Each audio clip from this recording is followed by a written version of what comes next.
Ya, silakan bagi Bapak Ibu yang ingin bertanya. Tadi sebenarnya banyak sekali. Kalau tadi juga di dalam artikel tadi dibedakan antar usia, begitu ya, Pak Danardono. Ada mungkin kalau sarannya untuk Indonesia mungkin bisa seperti apa ini, Pak? Sambil menunggu yang bertanya. Monggo silakan.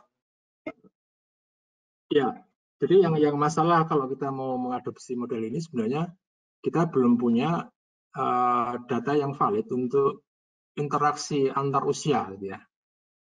Nah, ini kenapa paper ini bisa melakukan, karena ternyata mereka sudah punya penelitian di Cina, itu interaksi antar usia itu sudah ada matriksnya tadi ya, jadi usia 0 sampai 80, 0 sampai 80, kalau 0 dengan 0 itu berapa intensnya. Gitu. Nah, kalau di kita, nah ini memang agak sulit diterapkan karena kita belum punya itu. Kalau kita mengadopsi Cina mungkin beda ya, mungkin bisa sama, mungkin bisa beda.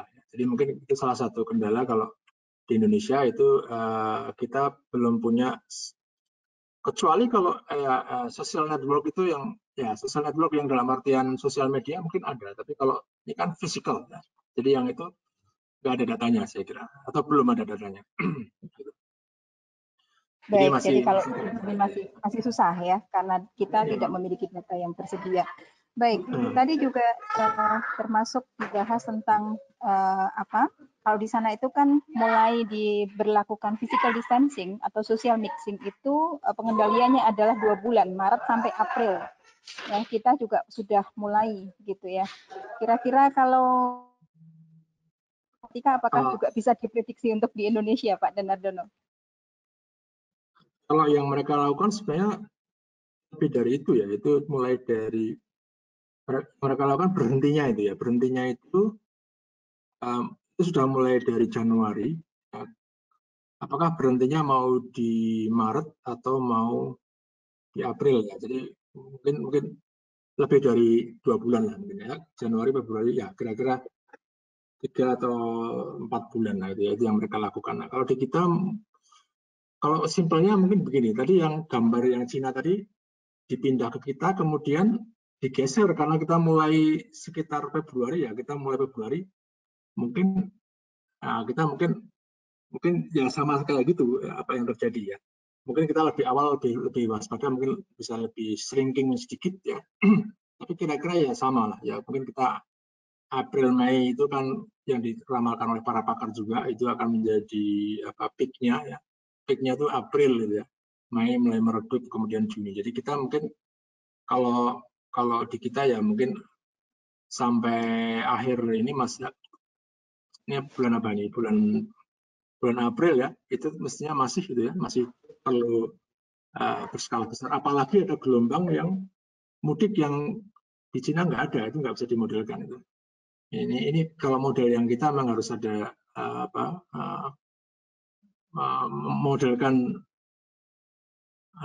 perpindahan populasi yang mereka tadi diasumsinya tidak ada perpindahan populasi. Nah, mudik kita cukup besar ya. Saya kira cukup lumayan lah kalau mengubah mixing di lokasi maupun di usia ya. Jadi kalau saran atau mungkin pendapat kami itu ya itu sama seperti kebanyakan pakar yang memodelkan di Indonesia juga, itu April itu kira-kira masih perlu lah kita yang sosial skala besar itu masih perlu. Begitu Dokter Supriyati mungkin. April masih diperlukan ya untuk tetap physical distancing. Baik. Ada yang bertanya dari audiens ataupun kemudian yang mengikuti live streaming di YouTube? Ya, kami persilahkan. Tadi ada Dokter Jihan tadi yang mengangkat tangan. Dokter Jihan, mohon maaf kalau salah menyebut nama. Bisa diklik icon mikrofonnya, Dok? Silakan Dokter Jihan.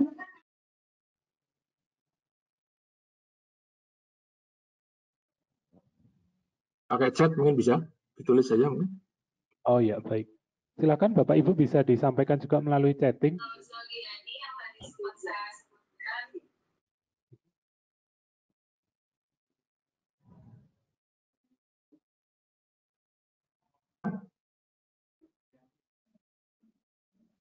Oh ya. Baik, silakan bisa disampaikan melalui chatting juga Bapak Ibu. Sepertinya masih belum bisa melalui diskusi secara langsung. Silakan. Bapak Ibu bisa klik kolom question atau chat ada di sisi kanan, nanti diketik pertanyaannya di sana atau komentarnya silakan.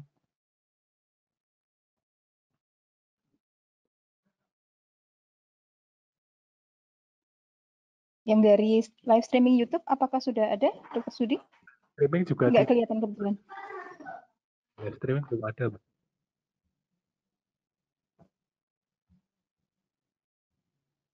Kalau ini Dr. Danardono, mungkin kalau kemudian kita mengamati ini peraturan pemerintah yang terbaru baru dikeluarkan awal bulan ini kan tentang PSBB, ya. Pembatasan sosial yang berskala besar begitu. Mungkin bisa bagaimana pendapat Dr. Danardono sendiri, karena kalau itu kan lebih skala besar ya, kabupaten, kota, provinsi atau bahkan pulau begitu, seperti itu. Silahkan, mungkin bisa dijelaskan. Ya, ya mungkin yang jadi diskusi itu apakah itu atau karantina mungkin ya. Mungkin nanti yang terkait karantina itu juga lawannya kan ya, versusnya kan dengan karantina. Tapi kalau kita tidak tahu pemerintah ya, karena pemerintah kan punya cara pandang yang jauh ya, tinggi gitu ya. Artinya kayaknya mereka juga mengkhawatirkan ada permasalahan sosial ekonomi ya. Makanya kalau membuat model ini, kalau bisa menyertakan faktor itu ya di dalam modelnya. Ya. Jadi social lifting-nya itu nanti akan berakibat ke ekonomi, berakibat ke yang lebih punya dasar atau punya kemantapan untuk mengambil itu. Ya. Nah, mungkin saya kurang tahu juga. Ternyata BIN juga punya model ya. BIN juga punya model seperti apa itu barangkali sudah memberi masukan, dan itu yang mungkin yang bisa semacam social mixing, tapi karena kita belum pernah melihat di negara lain yang semacam ini, ya. Yang kita lihat contohnya kan India. Ya. Kalau di Cina kebetulan nggak ada mudik, kan udah dilarang dari awal ya, dan itu lebih tegas karena Cina ya. Kalau kita agak lebih susah. Gitu. Jadi mungkin model itu intellectual mixing juga, jadi ahli sosial juga ada, ahli ekonomi ada, ahli matematika intellectual mixing. Iya, karena kan banyak aspek gitu. Kalau dokter inginnya terlalu itu ya, tapi saya berani ketemu dokter begitu, ini pemerintah itu gimana tuh nggak cepat-cepat nutup, nah gitu ya. Saya berani begitu. Tapi mungkin secara ekonomi nanti mangannya yang gopo, karena kan ODP itu orang dari penghasilan gitu. Kalau PDP positif jadi pengangguran itu katanya gitu ya. Jadi mungkin itu. Jadi kalau bisa ada faktor yang itu, ada intellectual mixing yang bisa membuat model yang lebih, itu mungkin bagus ya. Tapi itu berpacu dengan waktu juga ya. Ya mungkin mudah-mudahan pemerintah itu tidak hanya sekedar keputusan yang berdasarkan politik atau ekonomi. Ya. Itu sudah dipertimbangkan seperti harapan kita. Ya. Harapan saya. Sudah dipertimbangkan sesuai harapan saya. Nanti gimana udah kerusuhan, makanya kok ada darurat sipil karena berpotensi kerusuhan. Jadi kalau sudah ditentukan darurat lebih gampang. Gitu. Itu mungkin. Tapi saya nggak tahu, saya bukan ahli politik juga. Iya, ada kemudian berdampak begitu ya, Pak Danardono. Ya. Dan ini kalau di Indonesia ini kan sebentar lagi. Terakhir di WHO itu juga mengatakan lockdown itu tidak terlalu disarankan ya. Saya barusan melihat dari ahli WHO itu tidak disarankan. Jadi mungkin saya nggak tahu itu WHO juga seperti apa, tapi WHO yang mana, tapi itu ada pakar WHO mengatakan lockdown mungkin tidak lebih baik ya, khususnya untuk yang mereka Indonesia ini ya, mungkin masih ada masalah yang lain ya. Kalau Cina itu mereka kan semi tertutup bisa lebih tegas, apalagi Korea Utara ya. Nggak usah lockdown, nanti tembak beneran ya, kalau melanggar itu ya. Jadi kalau di kita kan nggak bisa, baru dilarang udah semua. Gitu mungkin. Ya. Jadi karena memang masing-masing negara juga memiliki kebijakan dan regulasi yang berbeda-beda begitu ya. Ya. Mungkin ini satu lagi. Kalau terkait dengan Indonesia, kalau kita bicara tentang social mixing, Indonesia ini kan sebentar lagi kita akan itu event-event social mixing itu sangat tinggi begitu ya, Ramadan, kemudian Idul Fitri begitu ya, yang banyak sekali orang mudik dan sebagainya. Mungkin bisa Pak Dandono bisa menyampaikan pendapatnya terkait dengan hal tersebut, silakan. Jadi kalau dikaitkan dengan model tadi, itu ada yang komunitas tadi, itu kalau mereka modelkan itu sebenarnya sama terus ya, untuk tiap model itu sama terus. Interaksi sosialnya, komunitasnya itu sama terus. Nah, barangkali itu yang dikurangi gitu ya.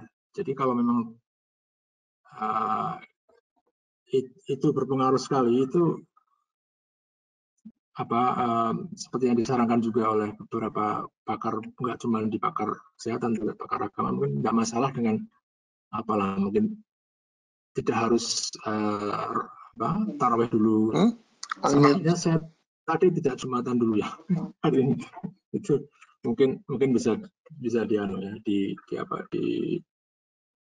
di introduction juga dengan pelan-pelan dan diberi social communication lagi, bukan hanya social mixing tapi perlu komunikasi juga ya, bisa menerimanya. Itu saya kira pandangan saya kalau melihat modelnya tadi kan memang nggak mengubah apa-apa dari komunitas itu, di model tadi itu. Nah, kita padahal begitu ada Ramadan itu akan mixingnya akan makin itu ya. Mudik itu kan ketemu orang tua itu kan makin itu. Ya. Ya, mungkin. Ya, baik. Nah, beberapa sudah mencoba tadi seperti saya katakan, model-model yang ada di Indonesia itu mungkin kalau mau di proceed lebih jauh itu sebenarnya bisa ya. Nah, sekarang banyak yang berlomba-lomba membuat kemodelan itu, saya kira ya, berlomba-lomba untuk kebaikan saya itu yang paling pas.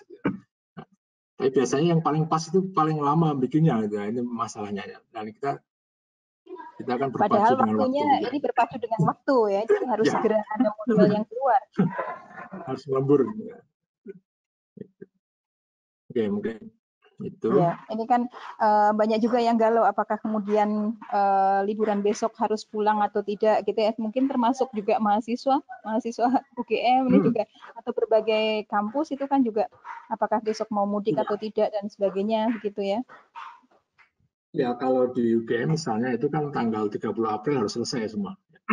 Semua perkuliahan harus selesai. Jadi itu semacam dianjurkan pulang ya, itu ya. Paling tidak yang rumahnya itu tidak zona merah gitu. Mungkin dianjurkan kembali saja karena kan di sini juga repot untuk mahasiswa. Nah, kalau home itu saya kira harusnya lebih tadi kalau kita lihat memang di modelnya tadi tidak berubah ya, di masa-masa social distancing itu ya home tetap seperti itu. dan itu kalau mereka masing-masing rumah tangga itu cukup disiplin, nah itu saya kira lebih terkontrol dibandingkan berkeliaran ya di Jogja dalam artian untuk yang kos. Jadi kalau untuk mahasiswa mungkin yang aman itu sebanyak ya pulang aja. Tapi kalau yang di Jakarta, nah saya nggak tahu kalau di Jakarta akan tak kesini apakah ada jaduk untuk mahasiswa. Saya kurang tahu. Mudah-mudahan mereka nggak masalah, tetap menahan di sini paling nggak sebulan 2 bulan ya. Nah, sampai ini kan dipercepat ya semuanya ya. Jadi anak saya mau lulus Iya. Oke. Nah, itu mungkin nanti juga terjadi untuk yang mahasiswa semester corona karena ujiannya singkat, mungkin cuma UTS malah ya. Mungkin capaian pembelajaran, wah jangan tanya itu ya, masih lumayan ada kuliah ya, capaian pembelajaran mungkin ya itu. Bahkan KKN pun KKN online sekarang ya. Oh, KKN online ya bisa. Ya, KKN periode 2 ini dibuat KKN online oleh UGM. Oh, saya belum tahu itu. Ada ya? KKN ada ya, KKN-nya KKN periode Juni itu dibuat KKN online. Artinya kalau kemudian mengamati ada kebijakan tanggal 30 April itu semuanya selesai, itu kan orang nggak akan mungkin berdiam di sini sampai kemudian nanti Juni begitu ya. Akan ada pergerakan penduduk yang ada pergerakan penduduk yang ya cukup sulit untuk mengendalikan ini ya. Kira-kira apakah ada pesan-pesan tertentu Pak Danardono? Ya, kalau kita melihat kemarin di PB itu ada yang pulang malah ketularan ayahnya, itu juga bahaya. Jadi kalau kembali ke daerah zona merah itu bahaya ya. Nah, kalau kembali yang tidak berzona merah, kalau Jogja dianggap merah itu juga biasanya penerimaannya juga ya itu, dan mungkin nanti dikaitkan dengan karantina tadi ya. Mungkin kalau sudah ada yang siap dengan itu, siapapun yang itu nanti daerah mana akan diamati dulu, diawasi dulu beberapa hari gitu. Nah, itu mungkin boleh pulang. Tapi kalau tidak ada ya kita mungkin kalau paling tidak saya itu menganjurkan tetap di sini. Tapi kalau saya punya anak, saya keluar lebih pulang, itu saya bisa pahami ya. Orang tua mungkin lebih aman kalau di rumah gitu. Sama bahayanya Semarang dengan Jogja gitu ya, mungkin ya. Jadi tapi mungkin nanti harus bersedia kalau memang ada protokol untuk karantina itu ya. Dia awasi dulu kalau memang itu.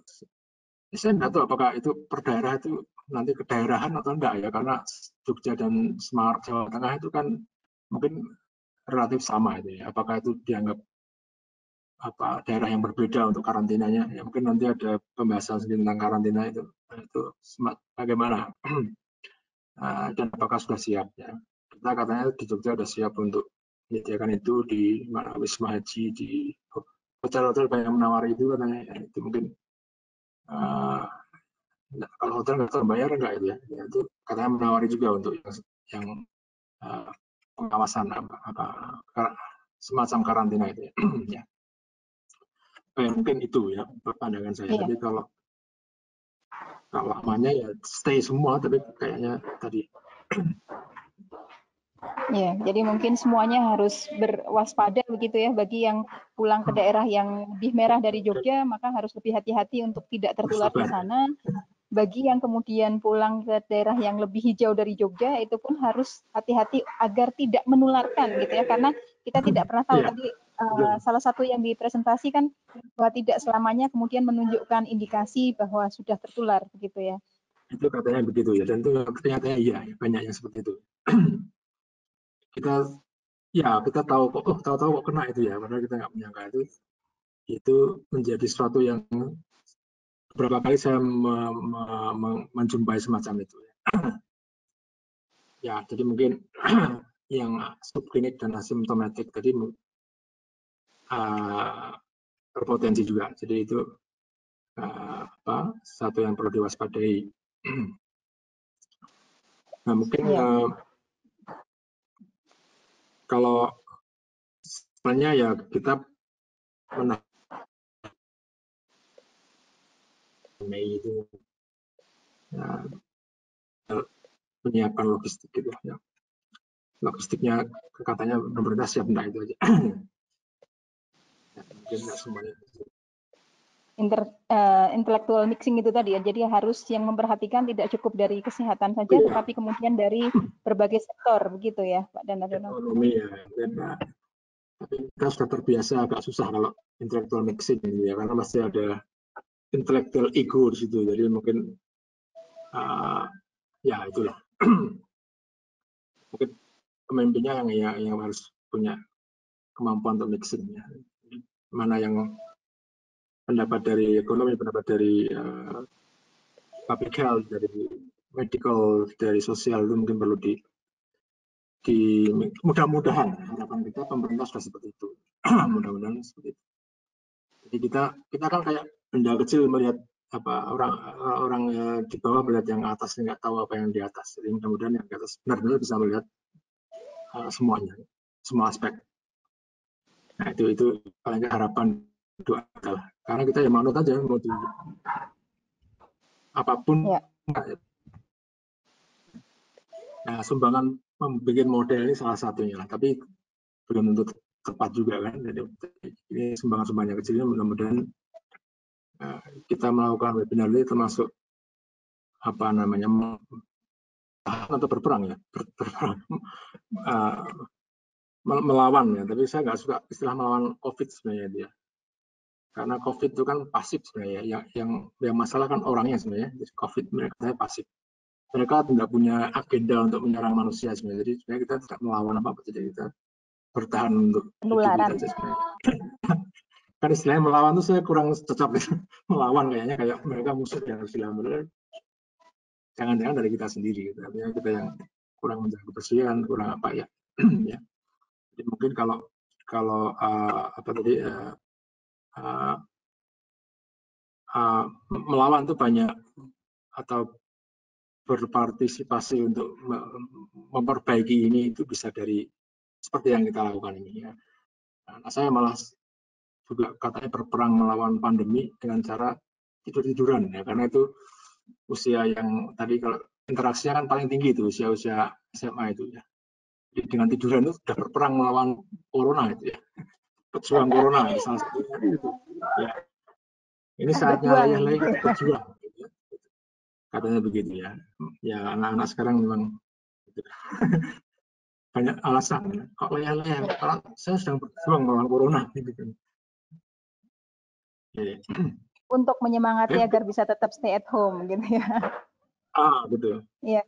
Ya, Dr. Sudi, apakah ada yang bertanya dari audiens, mungkin dari live streaming atau kemudian dari peserta yang mengikuti webinar ini? Silakan, Dr. Sudi.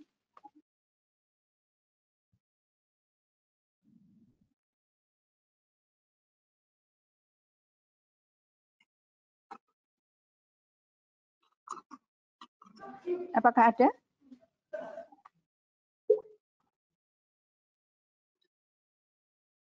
Ya ada dok, sebentar kami tampilkan. Kan. Dan kami ulang kembali juga Bapak Ibu sekalian bisa menyampaikan pertanyaan melalui chatting di webinar maupun live streaming. Kami persilakan, dan untuk bertanya secara langsung silakan klik icon tangan, nanti akan kami berikan kesempatan untuk menyampaikan secara langsung pada narasumber dan juga moderator. Untuk pertanyaan sudah bisa ditampilkan.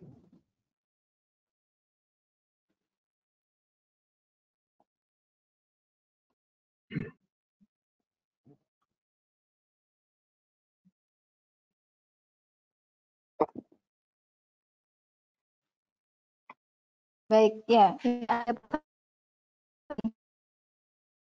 Selamat siang dok, perkenalkan saya Maruti, ingin bertanya, saat prediksi peak season di April nanti, bagaimana kira-kira kondisi kesiapan layanan kesehatan di Indonesia? Kemudian terkait dengan gerakan donasi yang dilakukan oleh masyarakat saat ini, apakah ada saran atau himbauan gitu ya kepada masyarakat?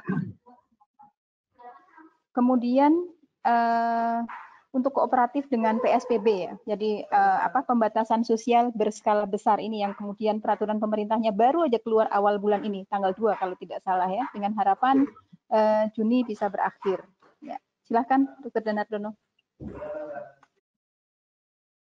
Ya, kalau kesiapan layanan saya terus terang tidak punya kapasitas menjawab ya, karena kemarin juga ketika diskusi dengan awal itu tadi ada gambar peak tadi ya, ada gambar peak itu. Nah, peaknya itu puncaknya itu bagaimana dengan parameter layanan ini ya, karena kan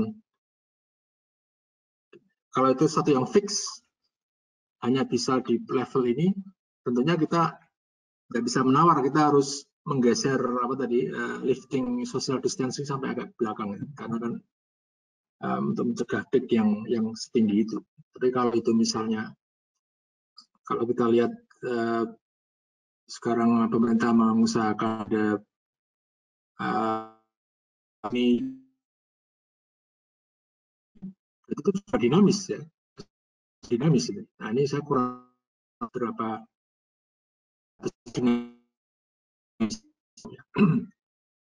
bisa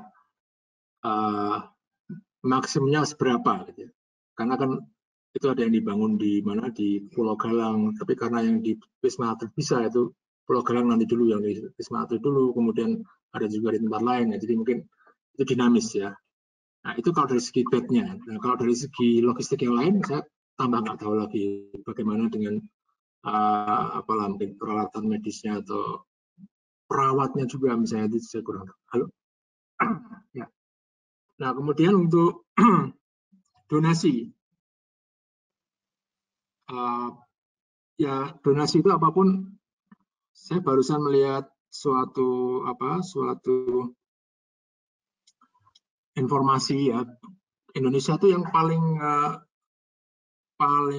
persentase beramalnya paling besar itu entah benar apa enggak ya, jadi hampir 59% itu beramal, jadi kan bagus ya. Jadi mungkin yang masalah itu bagaimana memanfaatkannya itu seperti biasa ya. Jadi kita kadang tapi bagaimana itu dimanfaatkan itu yang perlu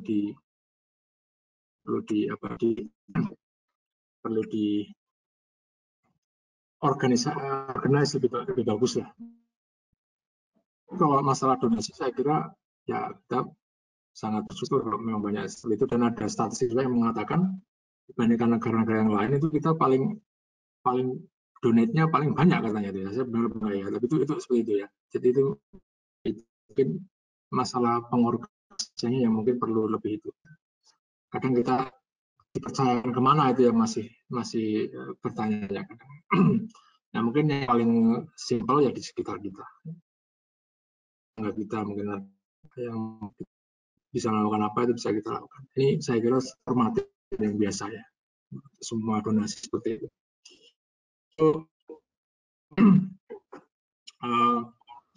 Salah satu yang katanya itu masalah itu kita tidak kompak ya. Memang bagus ya, kita itu bervariasi, tapi katanya kita tidak kompak. Ada yang ini kita heterogen. Ya.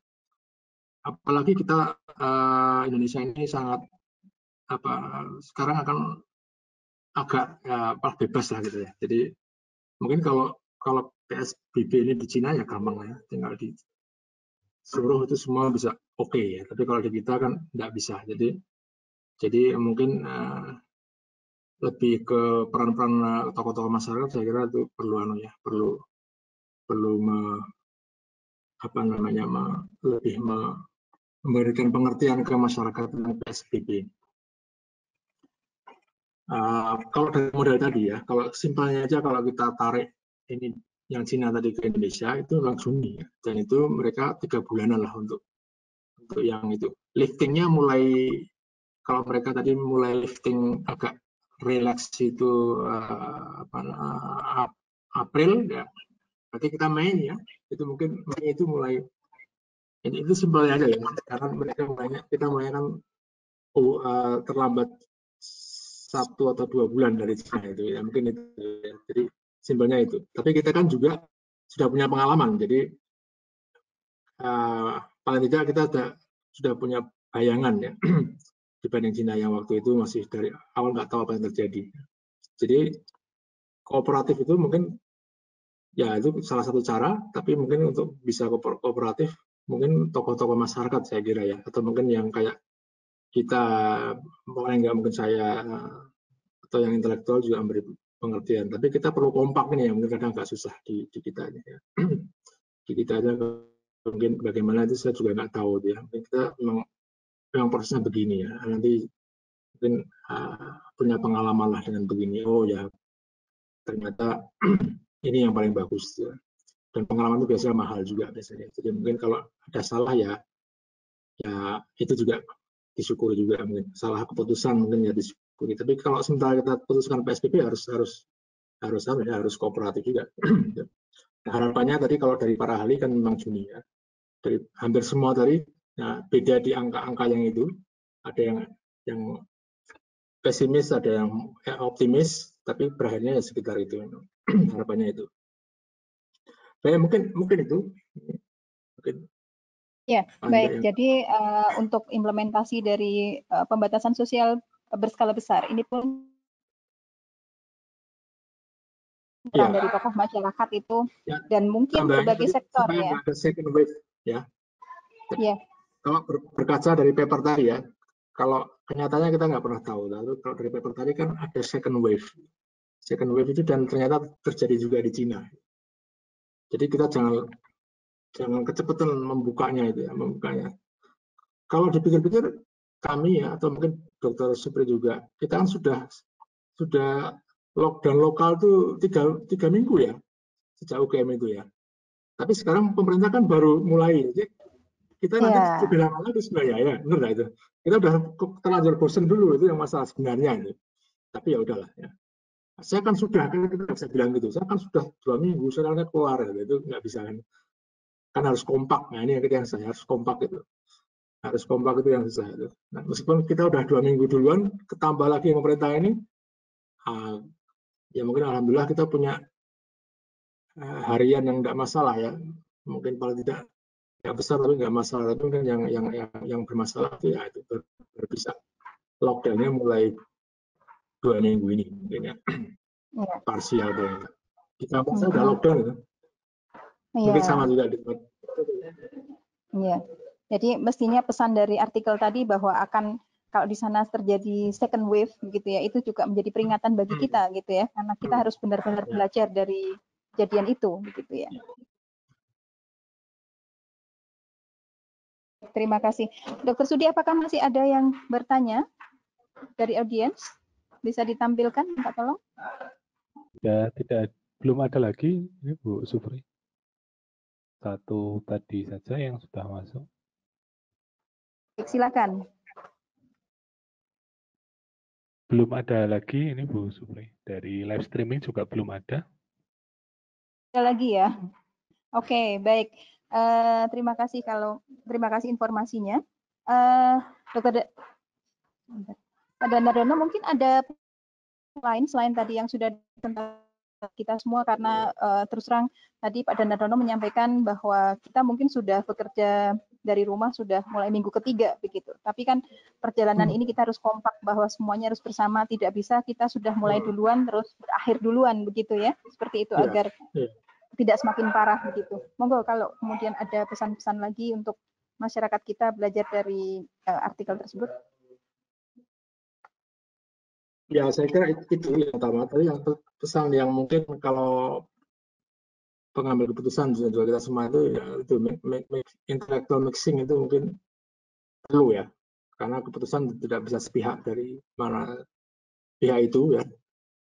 Tentu tantangannya juga karena pasti ada intellectual ego di situ ya. Jadi mungkin itu atau political ego juga ada. Jadi intellectual mixing dalam menentukan ini perlu ya, dan mudah-mudahan pemerintah sudah melihat semua aspek yang tadi menurut pandangan saya itu perlu, mulai dari penyebaran pandeminya sampai mungkin ke tadi kan sudah sampai sosial masyarakatnya ya, usianya, struktur masyarakatnya, tinggal menambahkan kalau ada interaksi sosial itu ekonominya seberapa. Ini kan bukan sesuatu yang mudah dicobakan ya. Oleh karena itu pakai simulasi, pakai model mathematical model. Jadi itu mungkin pesan paling tidak. Ini juga ada intellectual ego juga, itu paling nggak dari mathematical itu mungkin bisa menyumbang dari situ gitu ya. Cuman faktor-faktornya bukan cuma matematis, ada faktor-faktor parameter spreading dari pandemik tadi, parameternya itu, kemudian juga ada faktor ekonomi. Kemarin juga ada pendapat bahwa masyarakat Indonesia itu bilocation, jadi pasti punya 2 tempat karena perantau satunya mungkin dan satu kampung halamannya, jadi ada orang sosial juga yang ikut di situ sebenarnya yang bisa memodelkan lebih tepat, kemudian menginterpretasikannya. Saya kira itu ya, Dr. Supriyati dari saya atau dari kami. Maaf. Terima kasih banyak Pak Danardono atas tadi ya, bahwa perlunya intellectual mixing begitu ya. Kita tidak cukup mengamati peristiwa ini dari 1 atau 2 perspektif, tetapi kita harus lebih komprehensif dan semua keilmuan ini menghasilkan hasil yang terbaik gitu ya, karena memang ini hal yang baru yang berkembang setiap saat gitu. Jadi ya. Baik Bapak Ibu, kalau kemudian memang tidak ada lagi yang bertanya, tidak ada lagi yang berkomentar, mungkin bisa kita cukupkan. Tetapi sebelumnya sedikit, kalau saya tidak akan menyimpulkan terlalu detail karena sebenarnya tadi sudah sangat jelas ya bagaimana kita harus melakukan. Kalau kemudian kita biarkan saja, maka grafik itu akan bisa semakin tinggi gitu ya, dan bisa lebih lama. Tetapi kalau kemudian kita melakukan sesuatu, terutama di sini dengan physical distancing, maka grafik tersebut bisa semakin landai, bisa dan akan memperlambat lajunya persebaran virus corona itu sendiri gitu. Sehingga memang saya kira dari berbagai pihak termasuk kita sebagai individu itu perlu sekali untuk berkontribusi, berpartisipasi untuk, kalau tadi bahasanya Pak Danardono, bukan berperang tetapi ikut mengendalikan persebaran, begitu ya mungkin Pak Danardono. Ya, kalau berperang kesannya itu COVID itu punya agenda menyerang kita, padahal enggak, mereka kan pasif katanya itu ya. Mereka nggak punya pemikiran ya. Mereka cuma mengikuti yang kita lakukan sebenarnya. Oke, itu. Karena bola ada di kita begitu ya. Jadi sebenarnya tergantung kita apakah kita pencegahan penularannya gitu ya. Salah satunya tadi kalau dari artikel adalah kita melakukan physical distancing gitu ya. Di sini sekali lagi pesan dari WHO, dengan pembatasan ini bukan berarti kita membatasi interaksi secara sosial. Kita masih bisa berinteraksi dengan sosial media, dengan telepon dan yang lain-lain, tetapi kita menjaga jarak fisik begitu, karena memang proses penyebaran droplet itu sendiri sekitar itu ya, sehingga harus mengambil jarak aman 1-2 meter gitu ya. Ya, mungkin dan tentu saja melakukan berbagai kegiatan, misalnya meningkatkan imunitas dan sebagainya, termasuk cuci tangan pakai sabun ya. Ini akan menjadi salah satu tema yang akan dibahas juga pada webinarnya Kufrin pada periode berikutnya, begitu. Bagaimana kemudian efektivitas mencuci tangan pakai sabun, tapi itu termasuk beberapa hal perilaku yang direkomendasikan untuk pencegahan penularan virus corona ini sendiri. Baik, terima kasih. Mungkin itu dari saya. Ada yang mau ditambahkan sebelum saya akhiri, Pak Danardono? Ya, cukup. Terima kasih atas kesempatan dan waktunya. Semoga kita tetap sehat ya. Baik, amin. Tetap sabar dan sehat ya. Terima kasih. Ya, semoga kita semuanya tetap sehat, Bapak Ibu yang mengikuti forum ini dimanapun Bapak Ibu berada, semoga tetap sehat dan jangan bosan dulu karena kalau tadi disampaikan mungkin kita baru bekerja dari rumah ini 3 minggu begitu ya, maka masih akan ada waktu yang beberapa waktu mengendalikan. Ya, kita ikuti dan kita perlu kompak agar pengendalian penularan virus corona ini di Indonesia bisa baik. Mungkin itu dari saya. Mohon maaf apabila selama menjadi moderator di forum ini ada hal yang kurang berkenan. Terima kasih sekali lagi. Saya tegaskan lagi bahwa untuk pengambilan keputusan medis, tetapi lebih untuk pengkajian ilmiah yang kemudian nantinya bisa untuk sebagai bahan para pengambil kebijakan. Demikian, terima kasih dari saya. Sekali lagi saya aturkan terima kasih kepada Bapak Danardono yang sudah berkenan untuk membahas artikel tersebut dan juga kepada semua partisipan yang sudah bergabung di dalam forum webinar kali ini. Terima kasih, selamat siang. Assalamualaikum warahmatullahi wabarakatuh. Waalaikumsalam.